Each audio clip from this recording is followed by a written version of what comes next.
Olá, já estou ficando com saudades desses encontros, nossos encontros estudando a história do Antigo Testamento. Como programado, hoje é o dia de falarmos sobre um dos momentos mais importantes e dolorosos da história bíblica, a divisão do reino.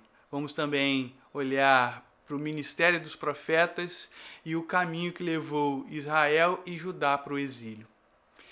Essa notícia, ela já está no Ctrl+C, no Ctrl+V. Mais do que uma crise política, esse período revela uma crise espiritual. Copiou e colou? É por aí. A grande pergunta não era apenas quem governaria Israel. A pergunta principal era: Israel continuará vivendo debaixo da aliança com Deus? Depois da morte de Salomão, seu filho Roboão assume o trono. Mas o povo estava cansado das cargas impostas pelo governo anterior. Os impostos eram altos, trabalho forçado, centralização de poder. Jeroboão lidera as tribos do norte e pede mudanças. Roboão rejeita o conselho dos mais velhos e decide governar com dureza. O resultado é um reino dividido. Ao norte fica Israel, com capital inicialmente em Siquém e depois em Samaria. Ao sul fica Judá, mantendo Jerusalém e a linhagem de Davi. Essa divisão revela uma fragilidade espiritual. Um povo chamado para ser unido pela aliança agora estava dividido. O Reino do Norte teve muitos reis, mas a sua principal característica é a instabilidade. Jeroboão cria centros alternativos de culto em Betel e Dan, estabelece bezerros de ouro para impedir que o povo fosse a Jerusalém adorar. A partir daí, a religião passa a ser usada como um instrumento político, qualquer semelhança é mera coincidência. A fé é moldada para servir aos interesses do poder. A idolatria cresce vertiginosamente. Um dos períodos mais extremos é o reinado de Acabe e Jezabel, onde o culto a Baal ganha muita força e Deus levanta profetas como Eliseu e Elias para confrontar esse desvio. Elias mostra que Israel precisava decidir ou seguir o Senhor ou seguir os deuses das nações. Os profetas tinham uma missão fundamental: chamar o povo de volta à aliança. Eles não eram apenas pessoas que anunciavam o futuro, eles eram mensageiros de Deus para o presente. Eu admiro muito os profetas, são corajosos. Algumas mensagens são muito difíceis de entregar e eles fazem isso. Amós denuncia a injustiça social. Ele mostra que não existe verdadeira adoração quando existe exploração dos mais pobres. Aleluia. Oséias, com uma mensagem extrema, apresenta a relação entre Deus e Israel como uma história de amor, mas uma história de amor cercada por infidelidade. Mesmo diante da traição do povo, Deus continua chamando ao arrependimento.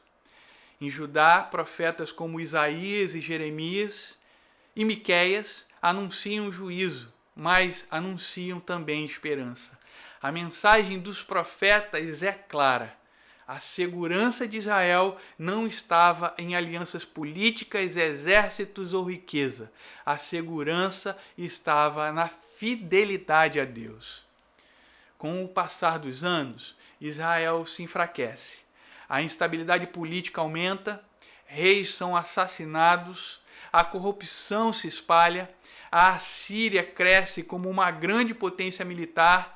Em 722 a.C., a Samaria é conquistada pelos assírios. O Reino do Norte deixa de existir como nação, como uma nação independente. Muitos israelitas são deportados e outros povos são trazidos para ocupar essa região. Esse processo dá origem a um grupo conhecido como samaritanos, muito comum nos textos bíblicos. A queda de Israel não acontece apenas por causa de uma derrota militar. Ela é o resultado de um longo processo de afastamento de Deus. Judá teve uma história diferente. Como manteve a linhagem de Davi e o templo em Jerusalém, recebeu a oportunidade de restauração. Alguns reis buscavam voltar ao Senhor.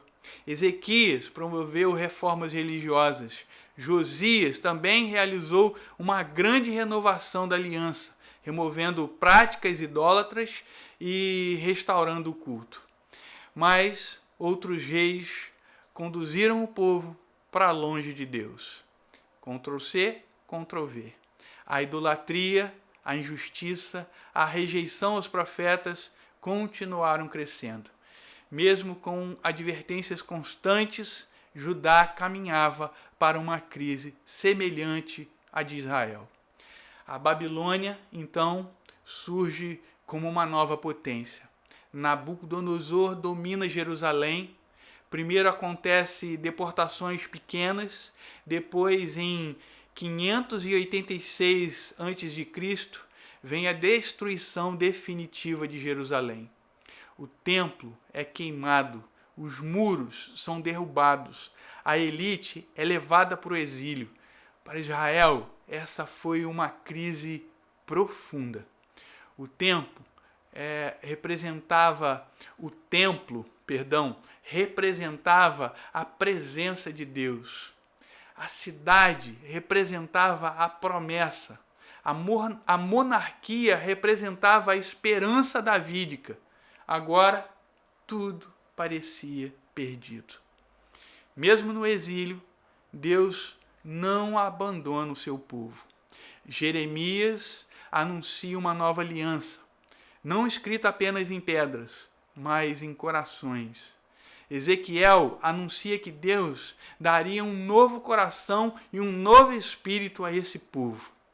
O exílio se torna um tempo de correção, mas também de transformação. Israel aprende que Deus não está limitado a um lugar. A presença de Deus acompanha o seu povo. Caminhando para o final, a queda de Israel e Judá nos mostra uma verdade importante. Nenhuma nação permanece forte apenas por estruturas externas. Sem fidelidade a Deus, até grandes reinos podem cair. Mas também aprendemos outra grande verdade. O juízo de Deus nunca é o fim da história. Mesmo no exílio, Deus continua trabalhando, preparando restauração e renovo da sua aliança. Na próxima aula, veremos justamente esse período. O exílio, a vida na Babilônia e o caminho de volta para Jerusalém. Até lá. Fica com Deus.